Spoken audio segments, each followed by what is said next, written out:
Eva Schulzova.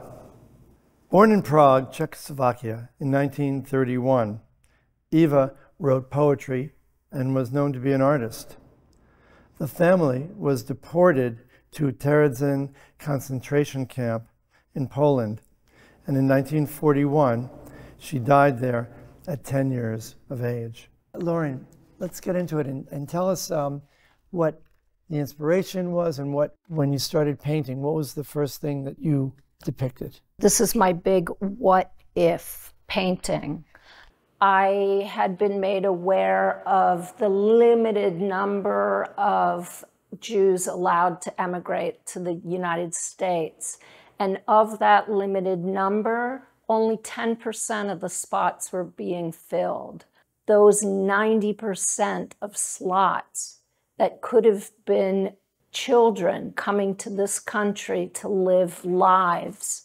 Eva Schulzova could have been one of the children allowed entry to the United States and allowed to have an American childhood. And what I imagined that childhood to look like was where a little girl could go and have an ice cream sundae and bring her doll that has a matching dress. It could have been possible, and that's what is so heartbreaking. This is what could have been.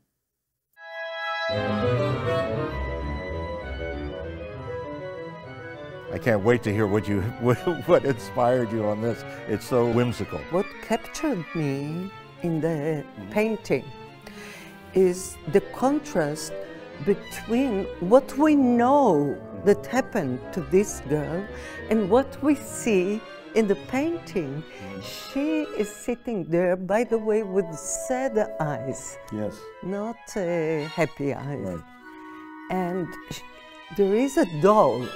The doll is standing like this, meaning for me that she moves. The doll is dancing, and the music starts with the doll, ta ta ti ta ta ta ta, very simple, and then you see. So this whole very short piece, it's I think only 1 minute long, but in 1 minute there are these contrast, huge contrast between the lightness of the doll and the young child playing with the doll and what's behind there, what really happened. And the way you change the time signatures, it starts off in a waltz in 3, and then that da-da-da-da-da-da is in 2 beats to the measure.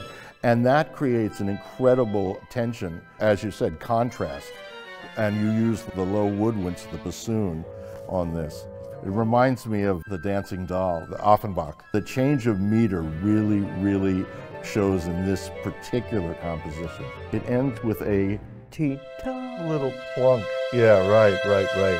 There's a very busy full orchestra. And that delicacy, does that encapsulate the entire painting for you? Listen, the endings, I think in almost all the compositions, they are vanishing, disappearing, or symbolizes end of life, like Yes. funeral, or something that blows in the air, disappears. If we look at the painting, it feels to me, I see Edward Hopper qualities in it in terms of the architectural nature, the bar of the candy store, and there's a sweetness about everything except the girl. The girl does not seem happy. The girl seems forlorn in this happy environment. But yet the girl, who never was able to experience this, was not happy and might have been very happy had she lived to experience it. It's a very powerful painting. Well, in my work, I often reference the idealized America that so many don't really get to experience.